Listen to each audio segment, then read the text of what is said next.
모든 걸 막 포기하고 사는 겁니다. 지금 막 울렁거리니까 다른 사람들이고 모든 사물들이 다 괴물로 보이는 거예요. 이 수술하고 난 뒤부터 수면제를 먹어야만 하루에 1시간을 잡니다. 어떤 수술을 받았기에 이토록 괴로워하는 걸까요? 사건은 한 장의 종이에서 비롯됐습니다. 직장으로 뭐 이런 광고를 많이 하더라고요. 좀 할인해준다. 작은 글씨가 안 보이는 노안이 고민이었던 그는 상담이라도 받아보고자 병원을 찾았다고 합니다.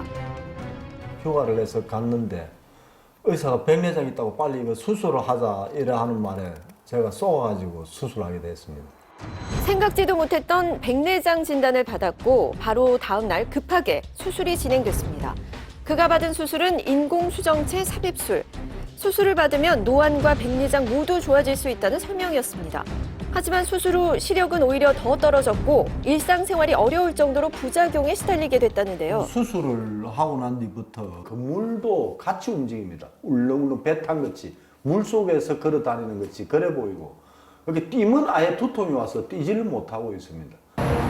마치 물속을 걷는 것처럼 모든 사물이 흔들리며 왜곡돼 보인다고 합니다. 생활하는데 아무 문제 없었던 눈에 수술 후 이상 증세가 생긴 겁니다. 밤에는 빛 번짐이 심해서 운전은 엄두도 못 내는 상황. 전혀 이상이 없고 이때까지 뭐 돋보기나 다른 안경도 끼본 적이 없었습니다. 눈은 깨끗했습니다. 제보자는 억울한 마음에 잠도 제대로 못 이루고 있습니다. 이 다 약입니다. 제가 먹고 있는 약입니다. 이게 우울증 약이고 약이 없으면 하루에 1시간도 잠들기 어려운 상황. 그는 받지 말아야 할 수술을 받았다는 생각을 떨칠 수가 없다고 합니다. 그냥 뭐 그 의사만 생각하면 순간 잠이 들다가도 확 깨고 뭐 합병도 오고 속에서 열이 나가지고 그렇게 우울증 걸려가지고 정신과에 다니고 있습니다. 사람 몸이 18이라면 그중 9할은 눈이라는 얘기가 있죠. 그만큼 눈이 중요하다는 얘기인데요. 백내장 수술 이후 하루아침에 눈을 잃은 50대 남성의 사연입니다. 자, 박사님, 먼저 백내장 어떤 병인지 알아볼까요? 그림을 좀 보시면 이게 이제 눈을 앞에서 본 건데 눈동자라고 그래서 이렇게 쪼그라들었다 커졌다 하는 부분이 있는데 옆으로 돌려서 그림을 좀 보시면 이 백내장이라는 병은 이 투명하고 맑아야 될 수정체가 혼탁해지고 뿌얘지는 것입니다. 이런 변화가 오는 거죠. 그렇다면 환자가 받은 수술은 어떤 수술인가요? 그 렌즈를 적출하고 수정체를 적출하고 인공 렌즈를 넣는 시술인데요. 그림을 한번 보시겠습니다. 자, 이 부분이 이제 문제가 된 백내장이 생긴 수정체라고 하면 이거를 걷어내게 됩니다. 드러내게 되고 거기다가 렌즈를 넣습니다. 렌즈가 생각한 대로 이렇게 동그란 게 아니라 아래 양쪽 옆이 걸리게 돼 있어서 이것이 실제의 환자의 수정체 역할, 렌즈 역할을 하게 되는 그런 수술입니다. 네, 그렇다면 수술 후에 생길 수 있는 합병증에는 어떤 것들이 있죠? 그래픽을 좀 보시면 곪는 거죠. 바깥에 균이 들어가서 수술한 부위에 곪고 붓고 뭐 이런 경우가 있을 수 있고요. 안압 상승의 부작용이 있을 수 있겠고 합병증이 있을 수 있겠고 각막이 붓는 거가 있을 수가 있겠습니다. 정상적으로 수술이 잘 되고 합병증이 없다고 그래도 그 렌즈에 적용을 잘 못해서 적응을 잘 못해서 어지럽거나 아니면 시야가 계속 뿌옇게 흐리거나 시력이 잘 안 나오거나 두통이 심하거나 이런 상황들이 부작용으로 일어날 수가 있겠습니다. 네, 환자는 본인이 겪고 있는 부작용이 의료 사고 때문이라고 생각하는데요. 왜 그렇게 생각하는지 조금 더 이야기를 들어보겠습니다. 제보자는 불필요한 수술을 했을 뿐만 아니라 눈에 삽입된 렌즈에도 문제가 있었다고 주장합니다. 근데 렌즈도 여러 가지인데 그 어떤 말도 안 물어보고 그냥 제 눈에 이 렌즈를 넣었습니다. 우리나라 그 큰 병원이라는 병원은 제가 전국에 다 다니는데 이 렌즈를 아는 의사가 단 한 명도 없었습니다. 우리는 수술에 사용된 렌즈에 대해 다른 안과 전문의에게 직접 물어봤습니다. 여러 가지 종류의 다초점 인공성체가 들어와 있는데 저는 이 형태의 인공성체는 다초점 인공성체는 사용하지 않습니다. 이 렌즈는 그럼 어떤 렌즈예요? 전 잘 모르겠어요.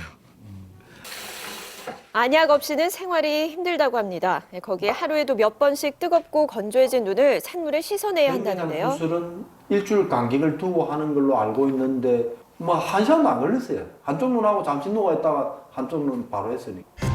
경과를 보지도 않고 1시간 만에 두 눈을 다 수술해버린 의사가 이해가 가지 않는다는 제보자. 한쪽 눈을 먼저 하고 두 번째 쪽 눈은 나중에 하는 것이 원칙입니다. 같은 날 하지 않는 이유는 혹시 만에 하나 감염이 될 경우는 양쪽에 다 감염이 될 수 있기 때문에 양쪽을 동시에 안 하는 것이고요. 병원 측은 법적으로 이미 끝난 사건이기 때문에 거론하고 싶지 않다는 입장입니다. 형사 고소를 했지만 다른 의료법 위반으로 벌금만 나왔을 뿐 혐의는 밝힐 수 없었다는데요. 그냥 렌즈를 넣는다 하길래 그러면 미역코 뭐 눈이 안 좋으면 다시 뭐 렌즈를 빼면 되겠지 이렇게 생각을 했는데 알고 보니까 내 눈에 있는 수정체를 다 빼버렸더라고요. 그 어떤 설명도 안 하고 그냥 했어요. 은퇴 후 해외여행을 꿈꿨지만 지금은 집 앞에 나가는 것도 두렵습니다. 내 눈이 돌아온다 하면 기대를 할 건데 기대가 없어요. 이거는 죽을 때까지 이대로 가야 된다니까. 뭐 삶을 포기하고 지금 뭐 지내는 거지. 네, 변호사님 법적으로는 어떻게 보시나요? 네, 이 사건 같은 경우에는 사용할 렌즈에 대해서 설명이 전혀 없었고요. 그리고 수술 후의 부작용에 대해서도 설명이 전혀 없었습니다. 그렇기 때문에 설명 의무 위반에 해당된다고 볼 수가 있습니다. 환자한테 설명을 하는 것은 환자한테 어떤 선택 가능성을 주기 위한 건데요. 네. 환자가 설명을 듣고 이 수술을 받을지 어떤 렌즈를 사용할지 본인이 결정해야 되는데 설명을 하지 않아서 그런 결정을 할 수 있는 기회를 박탈당했기 때문에 정신적인 손해에 대해서 배상 책임을 물을 수가 있습니다. 이 환자는 렌즈에 대한 설명이 없기도 했지만 네. 이 삽입된 렌즈 자체가 잘 쓰이지 않은 저렴한 렌즈라고 주장을 하고 있는데요. 네네. 이 부분은 어떻게 보시나요? 의사에게는 환자한테 지금 사용할 렌즈가 어떤 렌즈에 대해서 설명할 법률상 의무가 있습니다. 근데 그런 법률상 의무를 다하지 않은 부분이 있는데요. 또한 그 사용한 렌즈가 통상적이지 않고 저렴한 렌즈라고 한다면 이 설명을 듣고 백내장 수술을 받을 환자들은 거의 없을 거거든요. 네. 그렇기 때문에 좋아질 거라고만 얘기만 하고 수술한 부분에 있어서는 소극적 기망에 의한 사기죄가 성립될 여지도 있습니다. 이 환자는 의사를 믿고 눈을 맡긴 죄밖에 없어 보이는데요. 박사님, 이번 사례 어떻게 보시나요? 어떤 제품을 할인해서 판다고 해서 가서 보니 실제로 그만큼의 가치가 없고 아주 싼 물건이라고 한다면 환자는 사기를 당한 것 같은 기분이 들겠죠. 환자의 상태가 정말 수술을 할 만한 백내장의 상태였는지 이것을 정말 의사로서 양심을 걸고 판단을 했는지를 물어보고 싶습니다. 환자와의 신뢰를 저버리는 1%의 의사들 때문에 정직하게 임하는 99%의 의사들의 노력마저 물거품이 되는 것 같아 안타깝습니다. 오늘 여기서 마칩니다.